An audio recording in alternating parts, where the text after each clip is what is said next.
हा एकमेव मुस्लिम समाज असा आहे जो गणपती बाप्पांची मूर्ती थेट मस्जिदीत बसवतो आणि त्यांची पूजा अर्चा देखील हिंदू परंपरेनुसार करतो।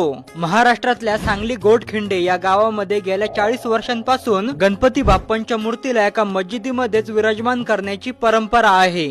तर झालं असं 1961 सालामध्ये या गावातल्या काही तरुणांनी एकत्र येऊन गणपती बाप्पांना विराजमान केलं होतं, परंतु त्याच दिवशी त्या ठिकाणी अचानकच खूप जोरदार पाऊस सुरू झाला होता आणि त्या ठिकाणी कोणताही मंडप व दुसरी कोणती व्यवस्था नसल्यामुळे त्या दरम्यान गणपती बाप्पांची मूर्ती पावसात भिजू लागली होती।